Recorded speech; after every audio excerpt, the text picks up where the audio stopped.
Okay, I'm just gonna stand on my soapbox and be brutally honest with you guys. I am fuming, and I ain't holding back for a second. But Sean, we haven't even started talking about SpongeBob yet. Why has it got you so furious already? Oh, don't get me wrong, okay? SpongeBob's gonna get his turn, but he's gonna have to get in line right behind the absolute pieces of work at Warner Brothers. First of all, dear WB, if you see this, shove it up your fuck. Okay, dude, listen, we talked about this. You need to calm down, okay? I'm sorry, alright? I'm just so mad. I know. Listen, I'm pissed off about it too, okay? But this isn't going on just Patreon, alright? This is going on YouTube too. These people, they haven't heard from you in like over a month, and they deserve to know what's going on. You're right. My bad. It's okay, dude. It's okay. Just try not to fly off the handle, okay? Alright, I'm good. I'm good, I promise. Okay, fine. Let me just explain. The video that you're watching now was originally supposed to be a really great and positive video about a pup named Scooby-Doo. A show that I've talked about before that wasn't any different from the format of any of my other videos. It was meant to gear us up for spooky season and appreciate the vibes of a show that I genuinely love. However, the popsicle suckers at WB decided that me talking about that show was not okay, and to that, I say, I hope you fuck. Listen, man, we can't keep doing this. You need to calm down.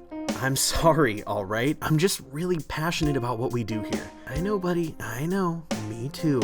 This is really important to me as well. I totally get it, but losing your cool isn't helping anyone here. I know you know, but you keep doing it. You're right, I'm sorry, I'm just really high-strung. I know, bro, me too. We're in the same boat here. Let's just sit down and breathe for a sec, okay? You want a hug? No, it's fine. I don't need a hug, okay? But if you change your mind, I'm always here for you, man. Thanks, dude. I'm here for you too. Okay, let's give this another go. We got this, okay? Fine, alright, fine. I'll calm down. Basically, I spent a lot of time gearing up for spooky season and planning a bunch of really cool stuff just for Warner Brothers to send a DMCA takedown request for my first spooky season video, which just kind of deflated all of the air in my spooky season tires, so to speak. Now, I'll be honest, them wanting me to take down my video is not an issue. I totally recognize that fair use laws can only get me so far when the ultimate decision is up to the license holder to make. They get to decide what is fair use and what isn't fair use. With that being said, if I need to, I can pivot some stuff in a different direction and completely overhaul a video. That's not a huge deal. However, my problem is that as the license holder, they actually have two options here. They can either send that takedown request to YouTube, the equivalent of pretty much tattling on me to my boss more or less, or they can send me a request via YouTube Studio asking me to remove the video myself. The big difference is that one results in YouTube removing the video for me, and me getting a copyright strike that puts my channel at risk in the process, and the other, well, it just lets me remove the video within 7 days, cope for a few minutes, and scrape myself up off the floor to keep on chugging along without putting my entire family's livelihood at risk. Now, based on how pissed off I am, I'm sure you can guess which option that they decided to go with. The thing is, getting a strike isn't the end of the world. I can play it safe and just talk about Nicktoons for 90 days and it'll go away. I mean, Nickelodeon and Paramount are super understanding of fair use, and I absolutely love them for that. I'm just having a hard time because I feel like every time I get a strong wind in my YouTube sales, something comes along and sets a fire on the poop deck. Getting a copyright strike is one of those things where it'll be okay, but it always seems to have a negative effect, at least for a little while. With that being said, I honestly don't expect this video to do all too well, but who's to say? Maybe it's been quite a while since I've uploaded, and maybe that brief while of copyright pee-pee slapping is past. It's just a tiny bit frustrating too, because like, I'd get YouTube giving me a strike if I was a channel that was just uploading full episodes of shows, but like, come on, YouTube. We have rapport, my dude. I mean, I get making me take the video down, that's fine. But at least maybe spare me the strike, because we both know the takedown request was bogus. I'm not saying like, hey, give me specifically special treatment, but like, I feel like YouTube should kind of investigate the situation a little more and maybe decide whether or not a strike is warranted based on, I don't know, what the video looks like and the contents of it. By all means, tell somebody to take the video down, but I feel like a strike should be given, like, I don't know, when somebody just like blatantly uploads a show onto YouTube and doesn't change it at all. But YouTube just has a policy where, by default, you automatically get a copyright strike when anybody sends a request to take your video down. Regardless of any of that, the whole situation just really pissed me off. Now, I can email WB and ask them to pretty please withdraw their takedown request, which would in turn remove the strike, but I've tried that multiple times and it's never gotten me anywhere. I reached out to YouTube on Twitter, and really their only useful advice was to lawyer up, which is something I'll have to do eventually when I can afford to have a lawyer on retainer. Until then though, I'm fine playing it safe. It is what it is. Just saying though, if you want to help me muster up the funds for this whole operation I'm running here, Patreon is a great option to show some support.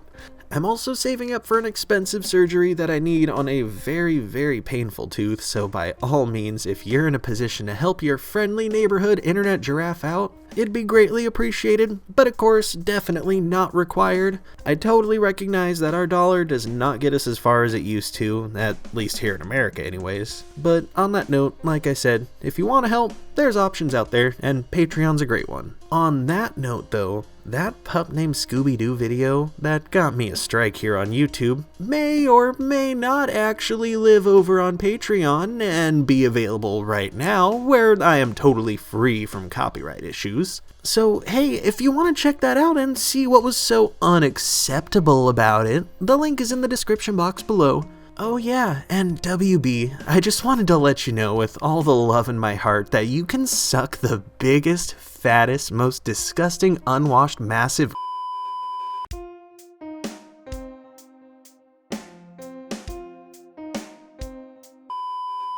Also, if you want to hear that rant uncensored and hear me go goblin mode a little bit throughout the rest of this video, you can totally find that on Patreon as well. So with all of this going on, the copyright strike, the tooth pain, the feeling cripplingly defeated after finally feeling like I was going to have a nice and smooth spooky season for once, I decided to do what any sane person would do and step away to work on my Slam EP.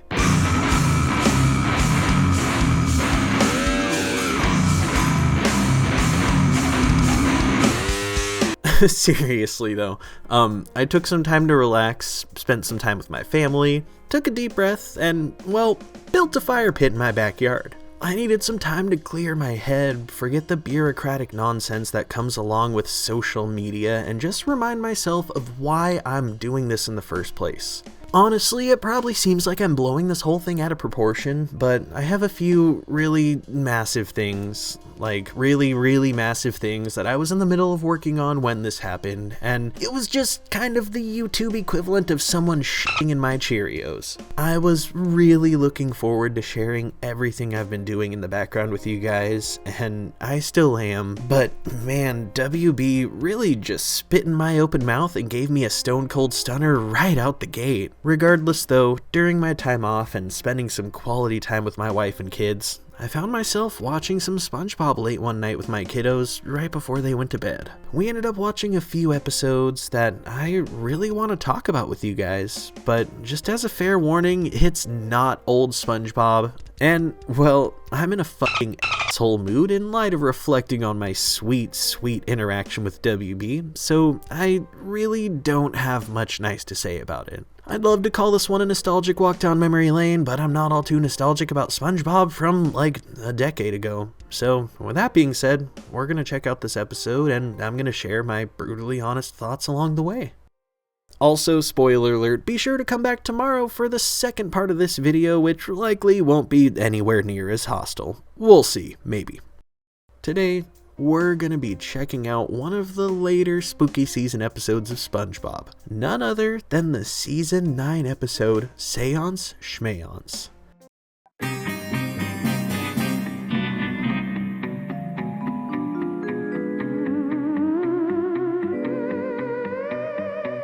Okay, hold on. First of all, I don't mean to be a hater right out the gate, but what even is this title card? Like, don't get me wrong, I get what they're going for, but this is just so underwhelming for what's supposed to be a spooky episode. Like, it's just a crystal ball shining on a table in front of a curtain? And what even is that font? It looks like something out of a Microsoft PowerPoint made in 2003. I mean, let's just compare for a second. Spooky episodes of SpongeBob. There we go. Here we go. SpongeBob Meets the Strangler. See, this one is simple, yet so captivating. Sandy, bottom of the ocean background, black and white, creepy font, creepier shadow to the font. That's a solid title card right there. Here's another right here, Fear of a Krabby Patty. The bright green background, the word fear, and how it looks like it's dripping blood. Then, of course, the way it's still in the traditional SpongeBob font, so of course it could never be mistaken for a different show. I mean, come on, Graveyard Shift, dude? That deep purple with that creepy eye painted into the classic SpongeBob title card background? It's just chilling and so true to that OG SpongeBob feel. Speaking of which, boom, the king of them all, Scaredy Pants. Now that's a SpongeBob Spooky Season title card. This, on the other hand, I mean, this could literally beat any show. This could be the Fairly OddParents. Heck, this could be Paw Patrol. Okay, maybe not that one, but still, this title card, A, doesn't really scream SpongeBob, and B, doesn't really scream Spooky Season. They nailed the music though, that was pretty sick for sure. As this episode begins, we see candles lit on a dark and spooky night as a psychic medium is in the middle of doing a seance, attempting to contact the spirits of the afterlife. Why have you disturbed me? Because you keep forgetting to replace the toilet paper roll. As roommates, we all have to do our part. I know, but it wasn't me this time. 'Twas Gale who left things unreplenished. Gail?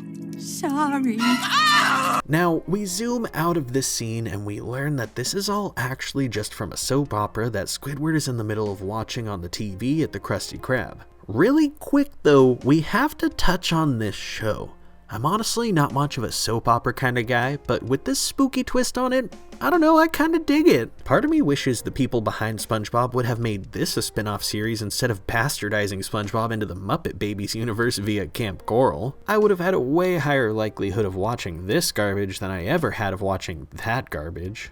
I do have to take a second to point out though how I'm kind of struggling to take this show seriously because every time this psychic opens her mouth, I just hear Mrs. Puff talking. I mean, I love that they gave Mary Jo Catlett another role other than Mrs. Puff, but because she has such an iconic voice, even her throwing it a little bit doesn't help change the fact that this is Mrs. Puff and we can all tell plain as day. It makes this whole seance scene really hard to take seriously, and boy is this already hard to take seriously. On top of that though, I find myself wondering, since when is there a TV in the Krusty Krab? I figured Mr. Krabs would be way too cheap for that. No way he'd foot the bill for a TV for his customers. Even deeper than that though, there is no way in hell that Squidward and SpongeBob would ever be allowed to even glance at the TV while they're on the job. Mr. Krabs wouldn't stand for it, at least without making them pay him to watch it first. Squidward starts to laugh about how cheesy this show is, talking about how someone would have to be a real dunce to be afraid of this. Then, of course, right as he is saying that, he starts getting covered in sweat from SpongeBob, who's just tripping balls behind him over this show. Hey, Moist Bob Drip Pants, you mind? Sorry, Squidward, I've just never seen a seance before. Well, try to contain yourself. We have a customer. I'll have me a resty on rye, please.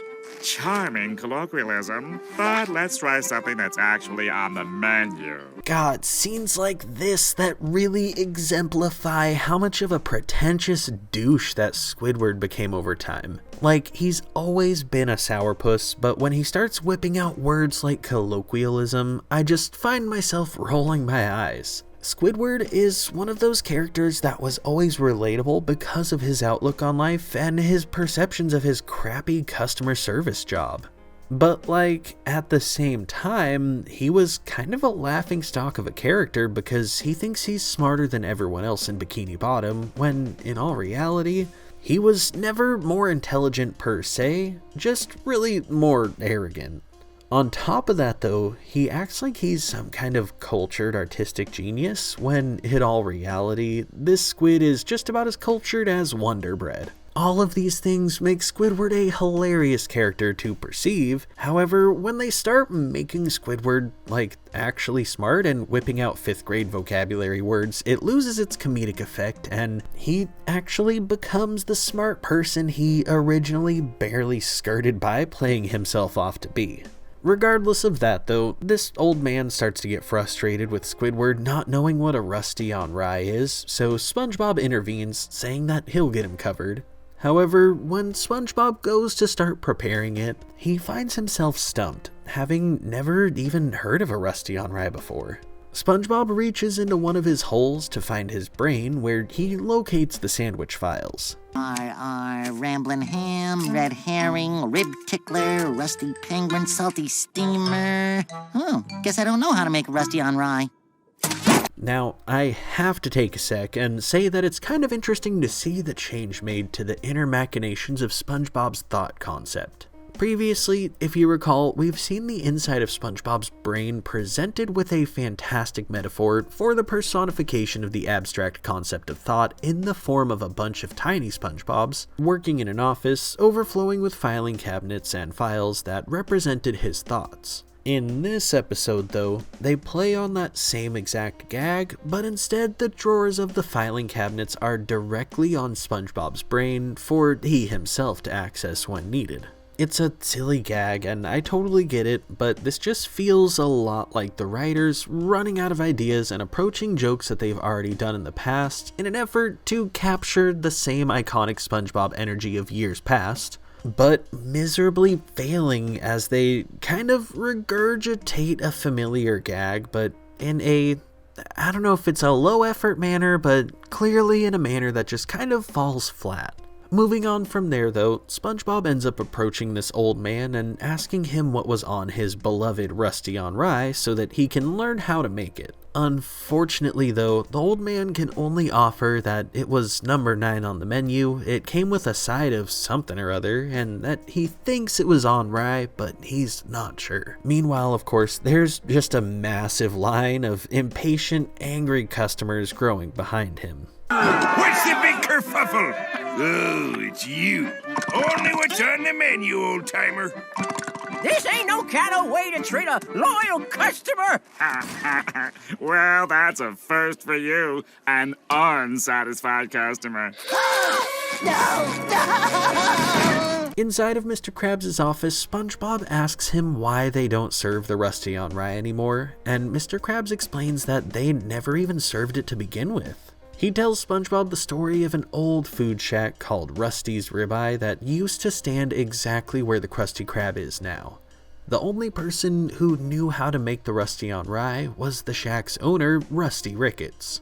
However, Rusty kicked the bucket 20 years ago and nobody knows the recipe anymore. Nope, you ain't getting that recipe unless you're versed in talking to the unliving.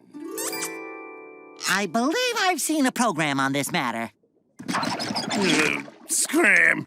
This conversation's making me dizzy. Now, I definitely want to take a moment and say that I appreciate them at least preserving the history of the Krusty Krab for the most part. I swear, if they said that Mr. Krabs had bought Rusty's shack and grew it to become the Krusty Krab, I was gonna lose my marbles. It wouldn't have surprised me though. I can definitely see them completely retconning the lore to make that canon. However, we all know that before the Krusty Krab was born, the building that it now calls home used to be a retirement home called the Rusty Krab. Of anything, I can say that at least they preserved the lore of the Krusty Krab, and I appreciate that much. We see SpongeBob go to the phone and call Patrick, asking him to meet him after work to help him with something. And just like that, we cut to later that night, where we see Patrick sitting outside the Krusty Krab and filing his hand down in a scene that makes me want to scrape my eyes out of my head. SpongeBob tells Mr. Krabs that they're gonna lock up the restaurant, so he heads on home while SpongeBob and Patrick go back inside the restaurant. Once inside, SpongeBob explains that they're going to attempt to make contact with the unliving by performing a seance.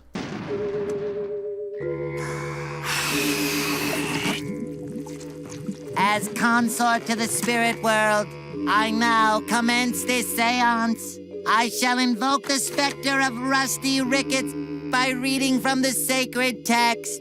Distilled vinegar, water, number 1 mustard seed, salt, turmeric, paprika. Okay, hold on. Even I'll admit, that was pretty funny. It may be random as all hell, but still, SpongeBob reading the ingredients of a mustard bottle, pretending like he's performing a seance, is actually really hilarious, and it's an original gag. I gotta say though, Patrick having the patty on his head and the bubble on his tummy wasn't far enough. They totally should have had him like spread eagle like an actual pentagram with patties on both of his hands and feet as well.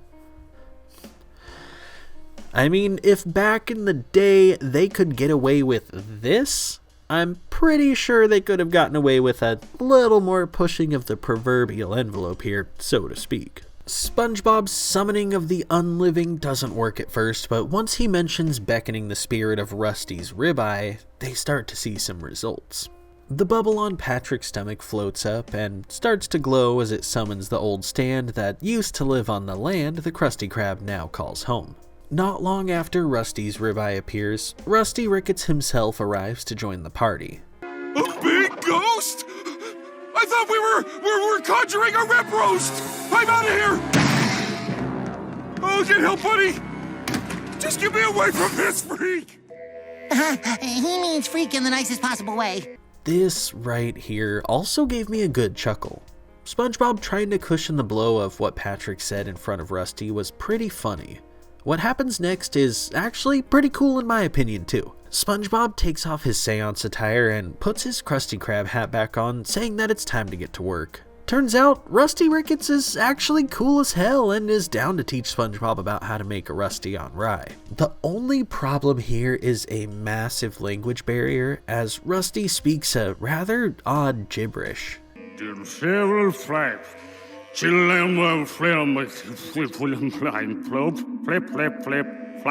Since SpongeBob can't understand Rusty, yet Rusty seems to be able to understand him, SpongeBob tries passing him a pad of paper and a pencil to write the recipe down. However, despite how happy Rusty is to help, he can't actually hold any material world possessions because, well, he's a ghost. Instead, the two new pals opt to head on into Rusty's ribeye and have Rusty himself physically show SpongeBob how it's done. SpongeBob ends up being dumbfounded by Rusty's setup, considering there's no sandwich bread or meat or anything like that. Instead, it's all driftwood and axes and knives.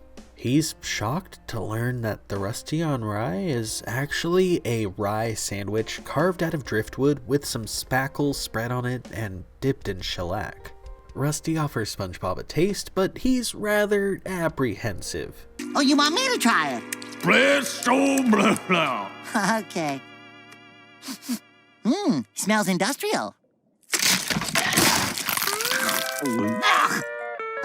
I'm sure it's an acquired taste. Just then, the smell of the Rusty on Rye starts to spread as some of the ghosts nearby catch the scent and come flocking to the stand to get their favorite sandwich. So I have to stop for just a second to say, when you think about what's going on here, it's actually extremely messed up. This man is straight up serving wood and chemicals to people.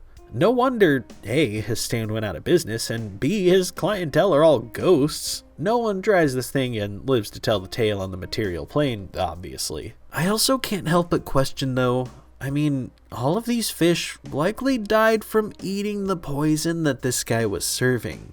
Why are they all clamoring to get more? Like, man, that must be some darn good poison if they're all coming back for seconds. All of these ghosts flood the Krusty Krab and make their way into Rusty's ribeye, where SpongeBob confronts them, saying that he didn't summon them to come here. No, the order of a number 9 did. Even from way down there. As Rusty continues dishing up his signature sandwich, SpongeBob goes to get some more shellac. The ghosts continue to pile into the stand, leaving him on the ground screaming. Boy, those guys sure can be terrifying. You know, this little soiree couldn't have happened without old Rusty here. Let's all give a ghastly howl for Rusty Rickets. So as I watched this episode, that exact ghost that just talked really caught my attention. It was pretty much the same scenario as Mrs. Puff in the beginning, but instead of her, it was Klaus the fish from the show American Dad. This guy sounds exactly like him. Is that? It is a Rusty on Rye. Gentlemen, get up here. The number 9 is back. Upon further research, I found that this ghost is voiced by none other than one D. Bradley Baker, who was not only Klaus in American Dad, but was also in way more iconic roles than I could ever list. Space Jam, Adventure Time, Phineas and Ferb, As Told by Ginger, and I mean so many more. SpongeBob specific though, he also did Perch Perkins, Bubble Bass, and Squilliam Fancy Son. This guy's resume is straight up loaded. But yeah, when he spoke in this one, all I heard was Klaus from American Dad, and it brought me so much joy. SpongeBob comes back and he tells the ghosts that it's getting a little late for all this noise and that they need to wrap it up. Oh, Big Face doesn't want us as patrons anymore. Maybe we should make like a tree and leave. Now, I don't know what it is about this ghost, but he reminds me so much of Patrick for some reason. Maybe it's the pointy head, or the lack of nose, or maybe the one single tooth, but he looks like he could be some sort of ancestor to Patrick, or maybe at least the same species of starfish. I did a little more digging, and apparently this guy's name is Frank, and he was actually alive in an episode about King Neptune's son back in like 2009, but whatever though. The ghosts shoot SpongeBob with ectoplasm, sending him hurling out of the Krusty Krab as they all fly around wreaking havoc. As that's happening, we see Patrick outside walking Mr. Krabs, who's still in his pajamas, into the Krusty Krab. Mr. Krabs sees all of the ghosts causing mass chaos and destruction to his restaurant, as well as SpongeBob, who's being chased by one of the most terrifying of the bunch. Mr. Krabs, Patrick, help! Sorry, SpongeBob. This is a part of the story where I run away again. Only I don't know where else to go, so I'm just gonna go circle around the building. Okay, this right here was actually pretty funny too. I'm definitely finding a lot more comedy here than I expected to. Patrick breaking the fourth wall here was genuinely hilarious. It's not all too often that this show would break the fourth wall, but when it did, it was done selectively. It did so at times that would really benefit the comedic effect, yet in a mindful way as to not beat a dead horse. It does make me glad to know that they would keep that up in the later seasons of the show. As Patrick sprints around the building, Mr. Krabs spies Seance materials on a table nearby, confirming his suspicions that a certain sponge has been attempting to make contact with the world of the afterlife. Mr. Krabs easily mops the floor, pun intended, with all of these ghosts, and sends them back into the portal that SpongeBob opened before he takes a needle and pops the bubble that SpongeBob used in his seance. Hi, Mr. Krabs. Never hold a seance, boyo, without me permission. Because ghosts are like relatives. Once you let them in, They'll never leave. Jeez, Mr. Krabs, you sound like you're speaking brazenly from experience, maybe. After that, we cut to the next day at the Krusty Krab, where SpongeBob is finishing dipping a shackle-painted driftwood sandwich in shellac before he brings it out to the old man, who happily chomps down on the splintery, gooey mess. And everything was better. What's that?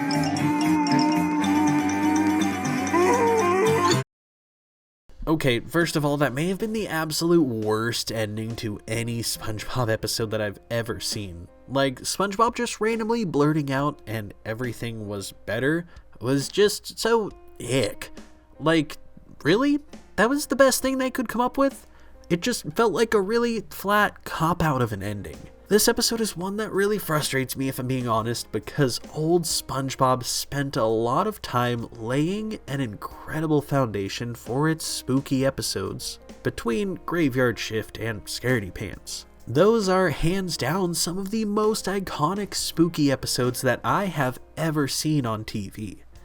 In comparison though, this one is a tiny birthday candle compared to the roaring campfire of those two old school spooky episodes. I'll admit that the ending of Graveyard Shift felt like an abrupt and confusing one, the way that they just kind of cut to Nosferatu then end the whole episode. But, like, compared to this episode, that ending felt like a perfect bookend. It just kind of sucks that they genuinely did a pretty good job of coming up with some original gags and one-liners that got some solid laughs.